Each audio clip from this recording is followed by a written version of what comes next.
The metallic corridors of Nexus Station hummed with the quiet efficiency of 1,000 different species conducting business across the galaxy. Captain Deho moved through the diplomatic quarter with measured steps, his dark eyes scanning the environment with an intensity that made several alien delegates pause mid-conversation. Behind him, Ambassador Subin walked with the practiced grace of someone accustomed to being underestimated. "First time seeing so many different species in one place," Lieutenant Commander Haiwan whispered, her hand unconsciously resting near her sidearm as a group of crystalline beings floated past, their forms refracting the station's artificial light into rainbow patterns. Deho's response was barely audible, but every member of his security detail heard it clearly. "Keep your spacing, watch the exits. Something feels off about this welcome committee." The Nexus Station represented the pinnacle of galactic diplomatic achievement, a massive structure orbiting the gas giant Kepler 442b, serving as neutral ground for the 17 major species that comprised the Galactic Council. Its rotating sections generated artificial gravity, while its transparent aluminum viewports offered breathtaking views of the swirling storms below. For humanity, this was their first invitation to the galactic community's table. Ambassador Subin adjusted her translator unit as they approached the Grand Assembly Hall. The device had been programmed with over 300 alien languages, though the Universal Translator Protocol meant most conversations would flow through the common tongue established by the Veltak Confederation centuries ago. "Remember," Subin said, her voice carrying the authority of someone who had spent decades in Earth's diplomatic corps, "we're here to observe and learn. Humanity's future in this galaxy depends on making the right first impression." The assembly hall doors parted with a soft hiss, revealing a cavernous space that could easily hold 10,000 beings. Tiered seating rose in concentric circles around a central speaking platform, with each section adapted for different species' physiological needs. Some areas were filled with water for aquatic delegates, others maintained high-pressure atmospheres for silicon-based life forms, and several sections remained in complete darkness for species that had evolved beyond the need for visible light. But it was the Veltak delegation that dominated the space. Prime Minister Kethvalar stood nearly 4 meters tall, his emerald-scaled hide bearing the ritual scarifications that marked him as a leader among his people. His massive head, crowned with bone ridges that had evolved for intimidating displays, turned toward the human delegation with what might have been curiosity, if humans could accurately read Veltak expressions. Around him, dozens of other Veltak officials towered over the smaller species that made up the majority of the galactic community. Their sheer size was clearly meant to establish dominance, an evolutionary trait that had served them well in building their confederation of protected species. The humans approach. Kethvalar's voice boomed through the hall's amplification system, causing several of the smaller delegates to visibly flinch. Such diminutive creatures. How remarkable that they achieved spaceflight without proper guidance. Subin stepped onto the speaking platform, her 5'6" frame dwarfed by the massive alien architecture. But when she spoke, her voice carried, clearly through the hall without any trace of intimidation. "Honored delegates of the Galactic Council, I am Ambassador Subin of the Terran Republic. We come in peace, seeking to understand our place among the stars and to contribute to the prosperity of all civilized species." A low rumbling came from the Veltak section. What humans would later learn was their equivalent of condescending laughter. "Peace," Kethvalar repeated, as if tasting an unfamiliar word. "Yes, peace is what all prey species seek when they encounter their betters. Tell me, small human, what defensive capabilities do your people possess? What natural weapons has evolution granted you?" Captain Deho's jaw tightened almost imperceptibly. His security detail, positioned strategically around the hall's perimeter, maintained their relaxed postures while their eyes tracked every potential threat. To most observers, they appeared calm and professional, but something else was happening. Something the Veltak were too focused on their display of dominance to notice. Without any visible signal or verbal command, the 6 human security personnel had unconsciously shifted into positions that provided overlapping fields of fire, escape routes, and defensive coverage. Their movements were so subtle, so perfectly coordinated, that it seemed almost supernatural. Subin smiled diplomatically. Evolution granted humanity intelligence, Prime Minister. We've found it quite effective. Intelligence. The rumbling, laughter grew louder. Even the Kithel possess intelligence, and they make excellent servants once properly guided. No, small human, survival in this galaxy requires more than clever thoughts. It requires understanding one's place in the natural order. Kethvalar rose to his full imposing height, his bone ridges flaring in a display that had cowed hundreds of species before humanity. The Veltak Confederation has maintained galactic stability for over 8 centuries by protecting smaller species from the chaos they inevitably create when left to their own devices. We offer this same protection to humanity. Protection from what exactly? Subin asked, her tone remaining perfectly diplomatic while her question cut straight to the heart of the matter. From yourselves, primarily, another Veltak official interjected. Your species clearly evolved as prey, small, weak, lacking natural defenses. Without proper guidance, prey species invariably engage in self-destructive behaviors. Wars, resource depletion, social collapse. The pattern is always the same. Captain Deho finally spoke, his voice carrying easily across the vast space despite its quiet tone. And who determines what constitutes proper guidance? The question seemed to catch the Veltak off guard. In their experience, prey species were grateful for protection, not questioning about the details. Those capable of providing it naturally, Kethvalar replied, though something in his tone suggested he was beginning to find this conversation unsettling. The strong protect the weak. This is the foundation of galactic civilization. What happened next would be analyzed by xenopsychologists for decades afterward. Without any apparent communication, every human in the hall turned to look directly at their captain, not at Subin, who was conducting the negotiations, but at Deho. The movement was so perfectly synchronized, so instantaneously executed, that it seemed like a single organism responding to some invisible stimulus.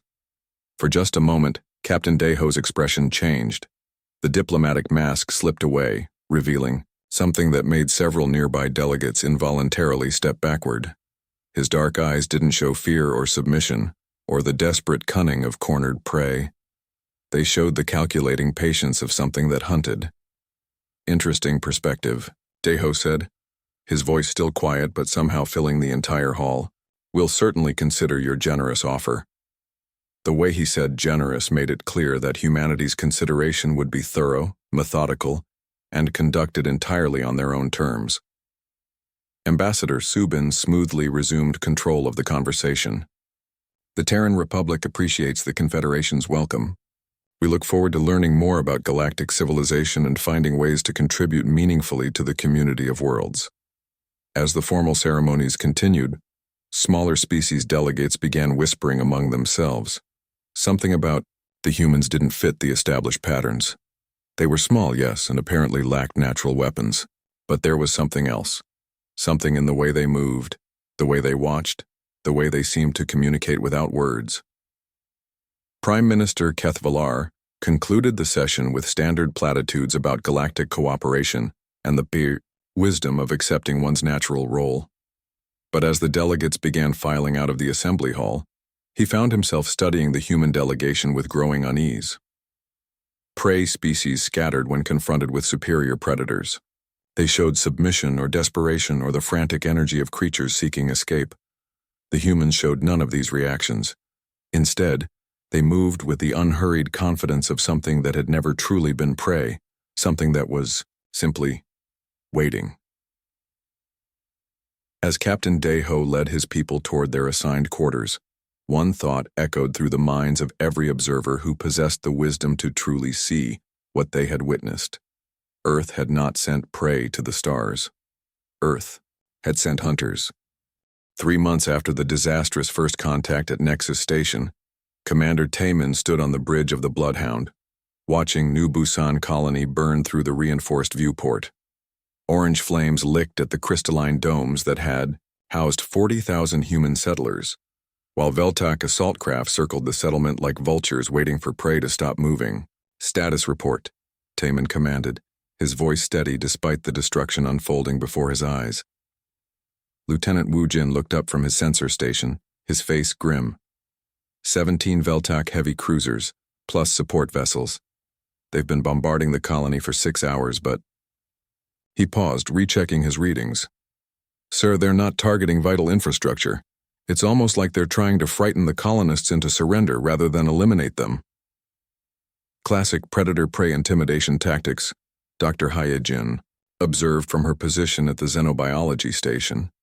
She had been studying Veltak behavioral patterns since the Nexus incident, trying to understand what drove the galaxy's dominant species. They're designed to overwhelm prey psychologically before physical confrontation becomes necessary. Through the comm system, frantic voices from the colony surface painted a picture of chaos. But something in those voices caught Taman's attention, something that made him smile grimly. Colony leader, Hye Jin. Respond, please, he transmitted, to the surface. The voice that answered was steady, controlled, and utterly without panic. Commander Taman, this is Hye Jin. We're holding position and implementing Protocol 7. Protocol 7. Taman felt a surge of pride.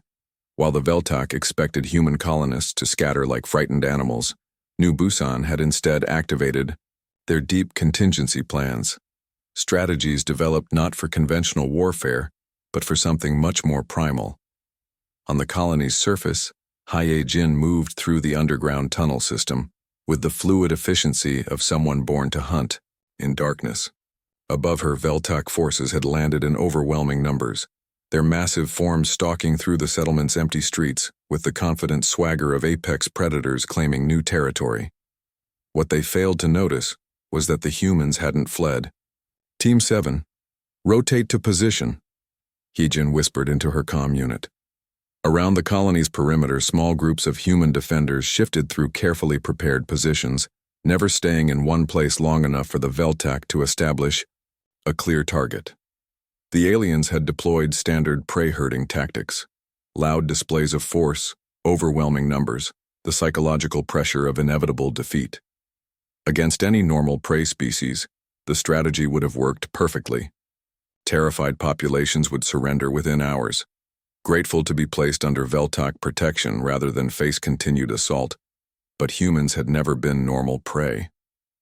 Corporal Jiho crouched in his concealed position, watching a squad of Veltak soldiers lumber past his hiding spot. The aliens moved with the casual arrogance of creatures who had never encountered genuine resistance, their energy weapons held carelessly, their formation loose and undisciplined. They were thinking, like predators who expected their prey to run. Jiho activated his targeting system and fired a single, precise shot. Not to kill, that would come later, but to wound. The Veltak soldier stumbled, crying out in pain and confusion as his squad mates spun around, searching for an enemy they couldn't see. By the time they located Jiho's position, he was gone. Aboard, the bloodhound Dr. Wu Jin monitored the developing battle with growing fascination. Commander, you need to see this. The Veltak they're not adapting to human tactics at all. The tactical display showed a pattern that would have been familiar to any student of Earth's evolutionary history. Human defenders weren't engaging in traditional warfare. They were persistence hunting on a massive scale. Small groups of colonists would harass Veltak positions for hours, then fade away before the aliens could mount an effective response. Other teams would attack supply lines, communication nodes, or isolated patrols. Never a decisive battle, never a direct confrontation between superior and inferior forces. Instead, the humans were slowly, methodically wearing their enemies down. Veltak physiology isn't designed for prolonged conflict, Dr. Wu Jin explained, pulling up anatomical scans on his screen. Their massive size requires enormous energy expenditure. They're built for short, decisive battles where their intimidation factor ends conflicts before they truly begin. Commander Taman nodded, understanding flooding through him. But humans evolved differently. Exactly. We're persistence hunters. We don't need to be faster or stronger than our prey. We just need to outlast them. On the surface, the pattern continued. Veltak forces grew increasingly frustration as their overwhelming advantage failed to produce the expected results. Their massive forms, perfect for intimidating smaller species, became liabilities in the colony's narrow corridors and underground passages. Their energy weapons, designed for decisive strikes against terrified prey, proved inadequate against enemies who refused to present clear targets. Lieutenant So Young coordinated the defense from the colony's hidden command center, her voice calm as she directed the systematic harassment of invading forces. Alpha Team, maintain pressure on the north sector. Bravo, rotate to secondary positions. Charlie Team, prepare for strike on their command post in 40 minutes. The precision of human coordination was becoming apparent to the Veltak commanders. Unlike the chaotic panic they expected from prey species, the human defenders moved with the calculated efficiency of a pack that had hunted together for years. War Chief Kelvaknor, commanding the Veltak assault, found himself facing a completely unprecedented situation.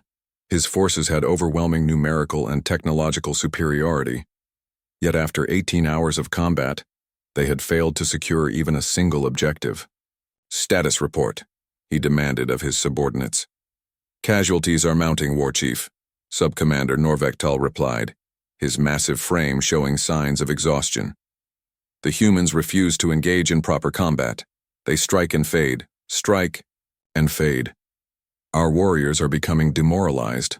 Impossible, Kelvaknor snarled. They are prey.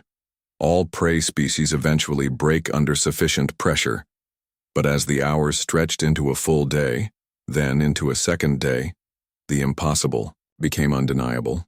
Veltak forces designed for swift dominance began to falter under the constant, relentless pressure of human persistence. The colonists took shifts.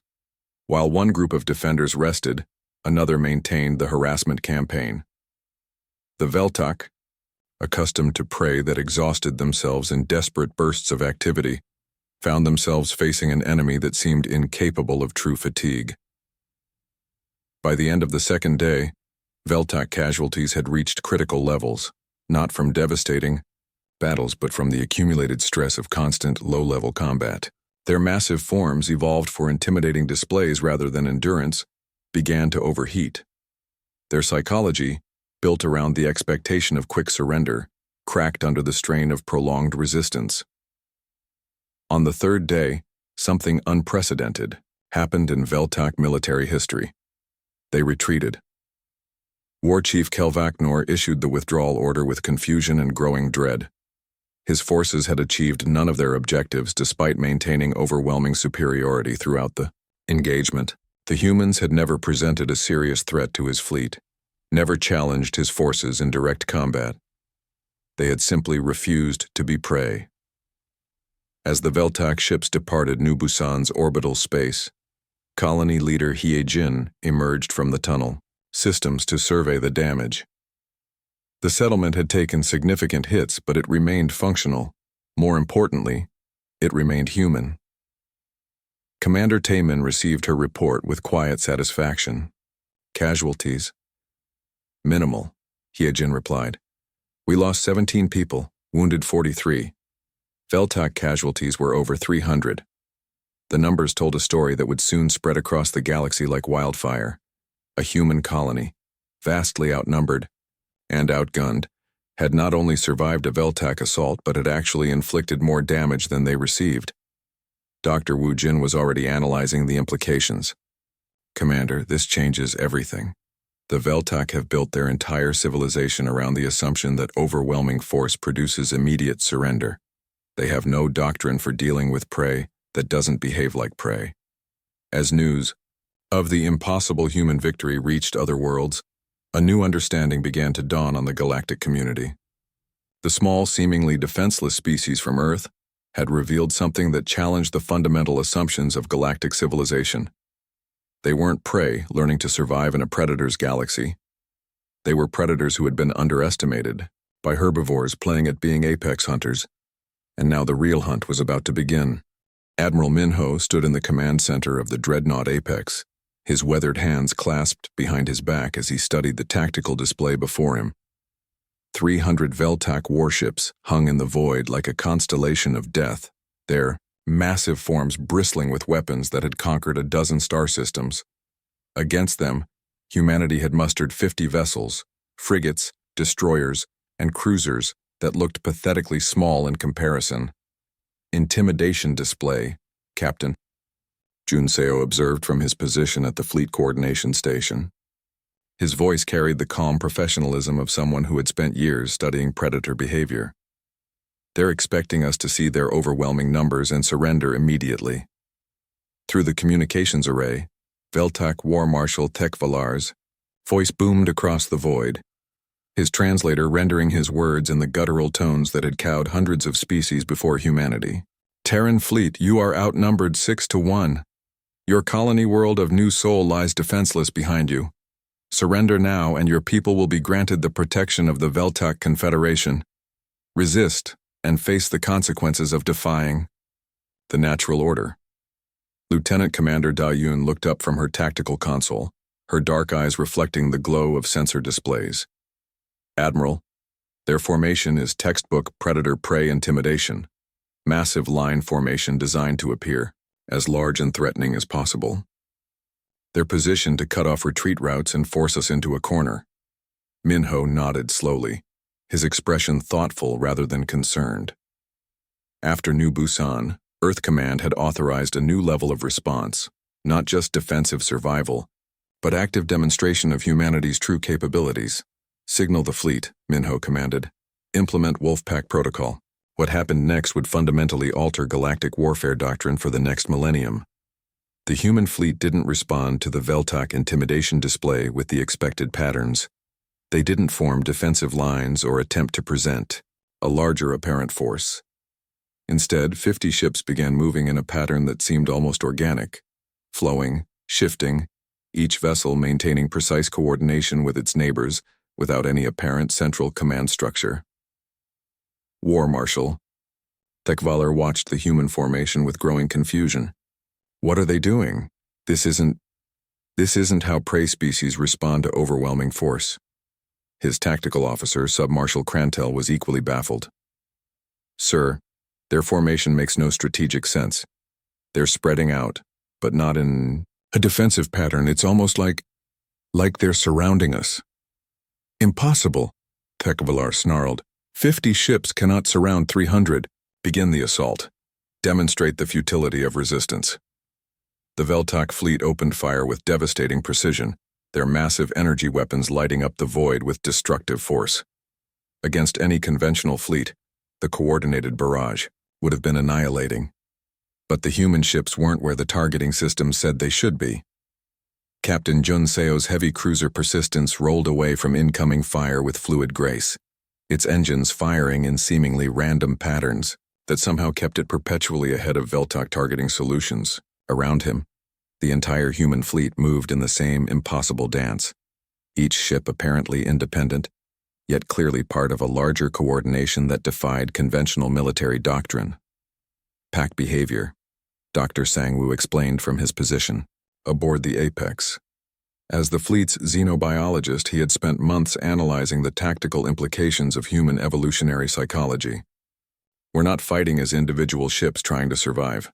We're hunting as a coordinated pack. Lieutenant Commander Da-eun coordinated the fleet's movement with an efficiency that bordered on supernatural.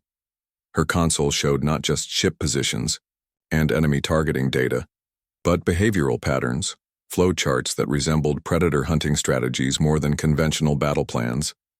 Hunter-killers, maintain harassment pattern, she transmitted to the fleet's smaller vessels.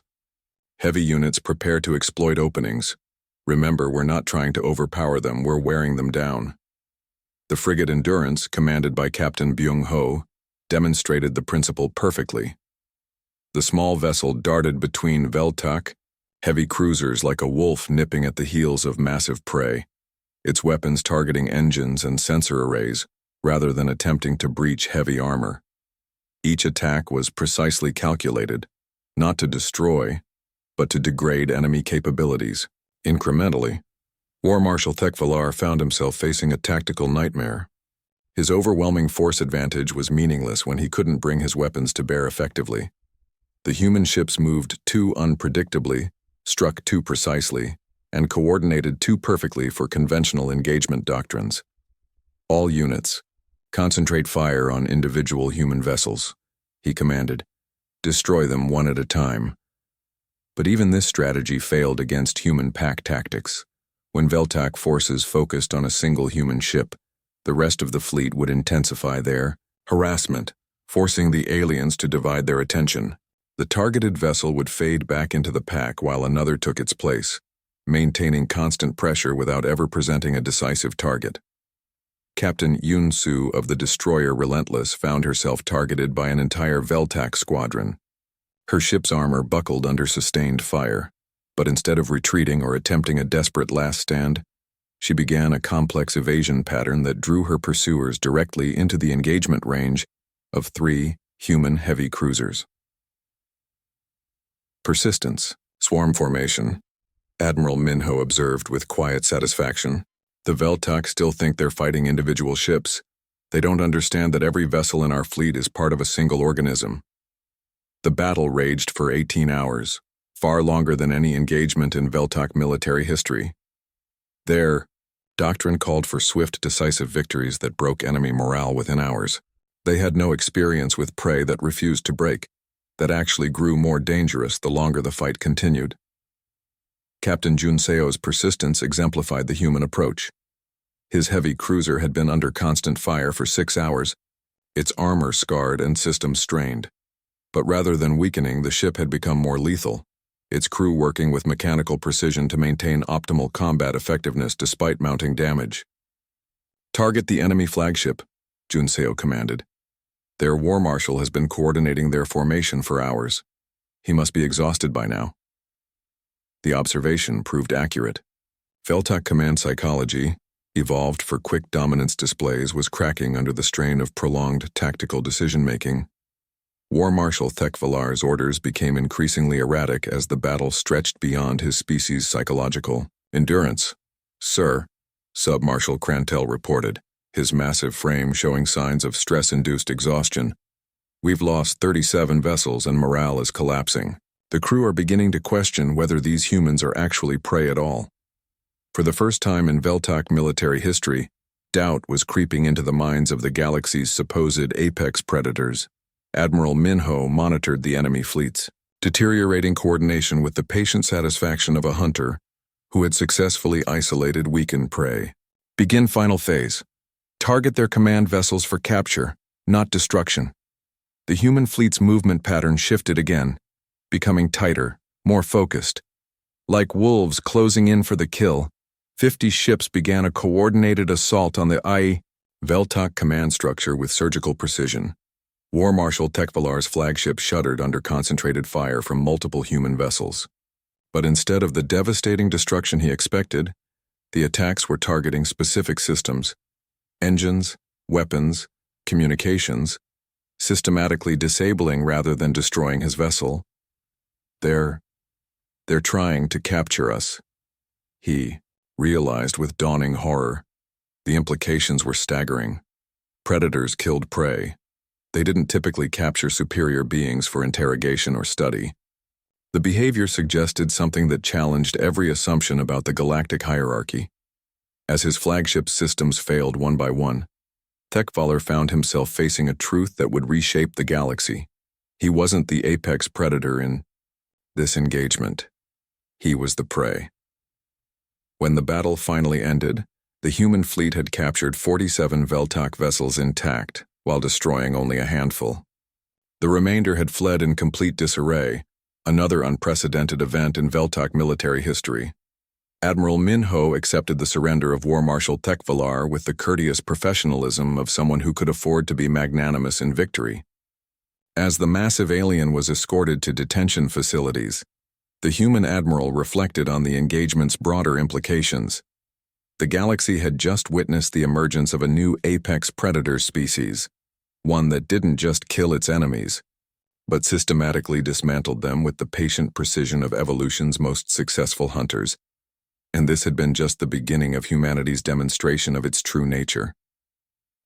The Galactic Council chambers had never hosted a session quite like this one. Ambassador Yunji stood at the central podium, her small human frame dwarfed by the massive architecture designed for species 3 times her size. But the attention of every delegate in the vast amphitheater was focused entirely on her words and the terrifying implications they carried. 6 months had passed since the Battle of New Sol, and the galaxy was still reeling from its impossible outcome. The Veltak Confederation's military superiority, unquestioned for 8 centuries, had been shattered by a species that supposedly belonged at the bottom of the galactic food chain. Honored delegates, Yunji began, her voice carrying clearly. Through the Chamber's translation systems, you have invited humanity to explain our recent military successes. We appreciate your curiosity, and we believe it's time the galactic community understood exactly what kind of species Earth has contributed to the stars. In the Veltak section, War Chief Norvektal shifted uncomfortably in his oversized seat. He had been among the few survivors of the New Sol engagement, and the experience had left him questioning everything he believed about predator-prey relationships. The human claims her species possesses some advantage unknown to galactic science. He interrupted, his voice carrying the forced bravado of someone trying to reassert dominance. Size determines strength. Natural weapons determine lethality. These are immutable laws of evolution. Yunji smiled, an expression that had become increasingly unsettling to alien observers over the past months. War Chief Norvektal raises an excellent point about evolutionary laws. Perhaps it would be helpful to examine Earth's evolutionary history in detail. The central holographic projector activated, filling the chamber with images that would haunt the nightmares of every delegate present.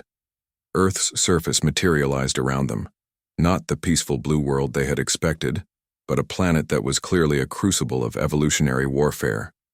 Earth is what xenobiologists classify as a death world, Yunji explained as the hologram showed massive predators stalking across primordial landscapes.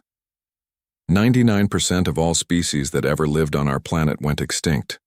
Only the most adaptable, the most ruthlessly efficient survivors continued to evolve.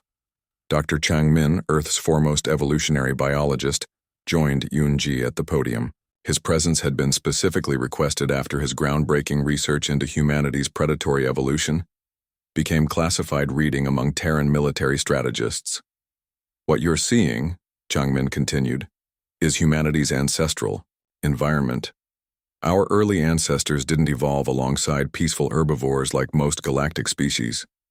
They evolved alongside creatures like this. The hologram shifted to show early humans tracking a massive woolly mammoth across frozen tundra. The scene played out in horrifying detail. Small, seemingly helpless bipeds pursuing prey 50 times their body weight with relentless determination. Delegate Kil Thanor of the peaceful Zephyrian collective voiced what every herbivorous species in the chamber was thinking. But they're so small? How could such tiny creatures threaten genuine megafauna? Changmin's expression grew cold. Persistence hunting. Humans would track their prey for days, sometimes weeks, never allowing the target to rest or feed properly. Our ancestors would follow wounded animals across entire continents, wearing them down through pure endurance until exhaustion made the kill inevitable. The holographic display shifted again, showing a time-lapse sequence of early humans pursuing a massive bison across hundreds of kilometers. The scene was hypnotic and terrible, the tiny human figures never stopping, never tiring, following their prey with mechanical determination until the massive animal finally collapsed from exhaustion. Your ancestors hunted animals larger than Veltak warriors? Sub-Commander Ylvektar asked, his massive frame visibly trembling. Regularly, Yunji confirmed. But size wasn't our only prey. Humans also developed pack coordination that exceeded anything else on Earth.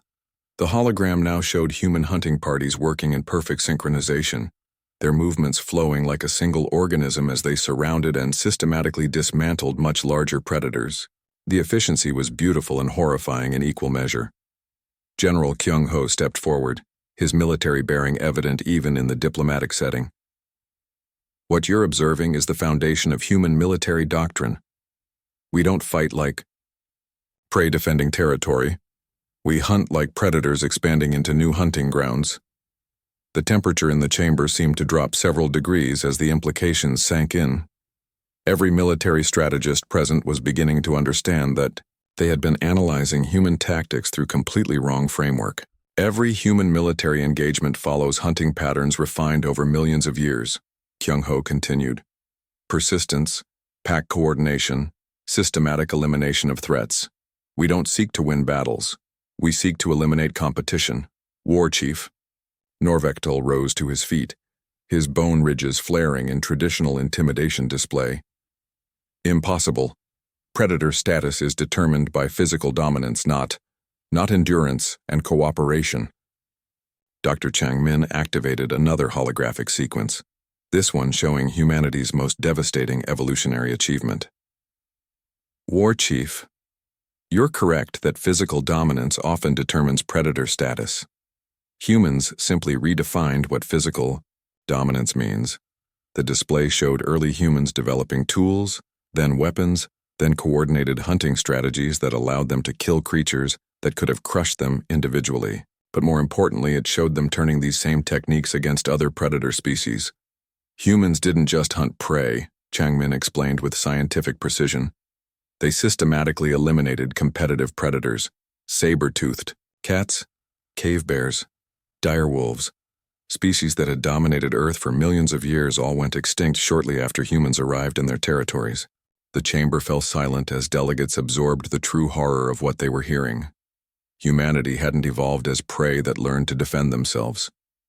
They had evolved as apex predators that specialized in hunting other apex predators. Ambassador Yunji resumed her position at the podium. The Veltak Confederation has based its galactic dominance on intimidation and overwhelming force. Classic predator strategies that work effectively against prey species. These tactics fail against humans because humans evolved specifically to hunt predators. The holographic display shifted one final time, showing modern human military formations in action. The new Soul battle played out in tactical analysis, clearly demonstrating how every human maneuver followed ancient hunting patterns scaled up to galactic warfare. You've been analyzing our military capabilities incorrectly, General Kyung-ho stated with quiet authority. You assumed we were prey that had learned to fight. In reality, we're predators that have been patiently studying our new hunting ground. War Chief Norvektal slowly sank back into his seat. The intimidation display, forgotten. Around the chamber, delegates from dozens of species were coming to the same terrifying realization. The small, seemingly helpless humans weren't refugees seeking protection in a dangerous galaxy. They were apex predators who had been systematically evaluating the existing food chain, learning the capabilities and weaknesses of every species they encountered. The question before this council, Ambassador Yunji concluded, is not whether humanity deserves protection from galactic predators. The question is whether the galaxy is prepared to coexist with a species that views every other military force as potential prey. As the session ended and delegates filed out in stunned silence, one fact echoed through every mind present. Earth had not sent prey to the stars. Earth had sent the most successful hunters in its 4-billion-year history to evaluate new hunting grounds, and now they had finished their assessment. 1 year after first contact, President So-young stood before the reformed Galactic Assembly in chambers that had been redesigned to accommodate humanity's new status. The massive Veltak-scaled architecture remained, but human diplomatic stations had been positioned at the central forum level, no longer relegated to the outer circles reserved for client species. The transformation of galactic civilization had been swift and decisive. The Veltak Confederation, once the unquestioned masters of known space, had fragmented into 17 separate territorial claims. 3 former Veltak colonies had formally requested human protection. The Kithel Collective had offered tribute in exchange for guaranteed non-aggression pacts. Even the mysterious Zephyrians had emerged from their isolationist policies to establish formal diplomatic channels with Terra. Captain Sang-ho watched the proceedings from the observation deck of his exploration vessel, Hunter's Moon, which hung in orbit above the assembly station. His ship represented humanity's newest achievement, the first deep space exploration craft designed specifically for expansion beyond local galactic regions. Status report on the Outer Rim surveys, President So-young requested from her position at the central podium. 17 star systems catalogued, 12 containing habitable worlds, Sang-ho responded through the communication link.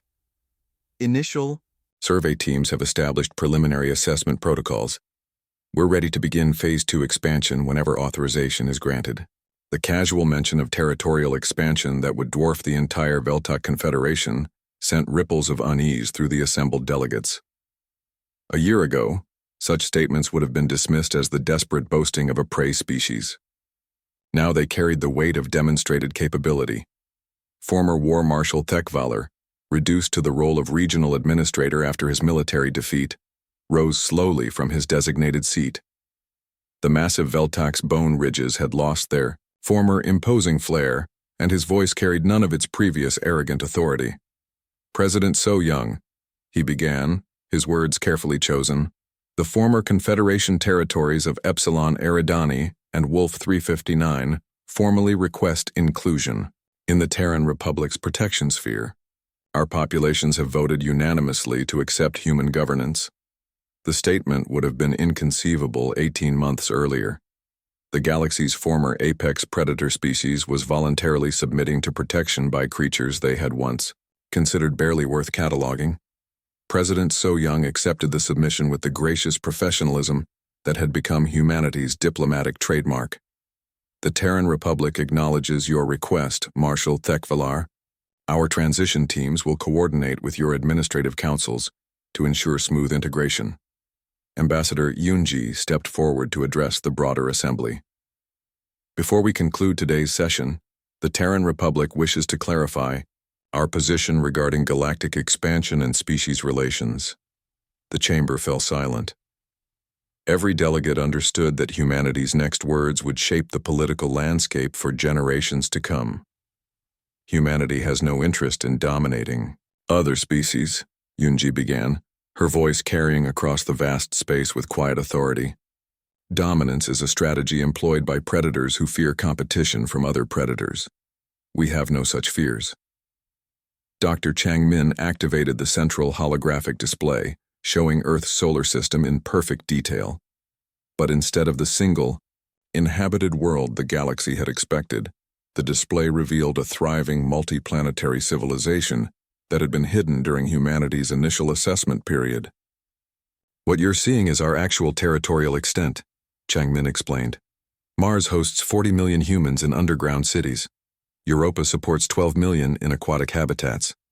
The asteroid belt contains over 300 mining installations. Even Venus has atmospheric research stations. The implications were staggering. While the galactic community had been debating humanity's proper place in the existing hierarchy, humans had already built an interplanetary empire that rivaled the Veltok Confederation's greatest achievements. We didn't reveal this information earlier because we were still evaluating whether the galactic community posed a threat to our expansion plans. President So-young continued.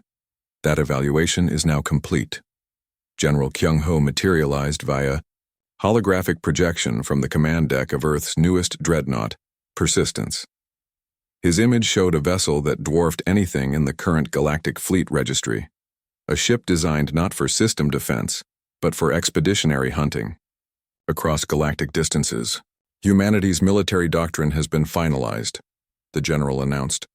We will expand into unclaimed territories at our discretion. We will protect any species that requests our assistance. We will eliminate any force that attempts to interfere with human territorial expansion. The casual mention of elimination sent another wave of unease through the assembly.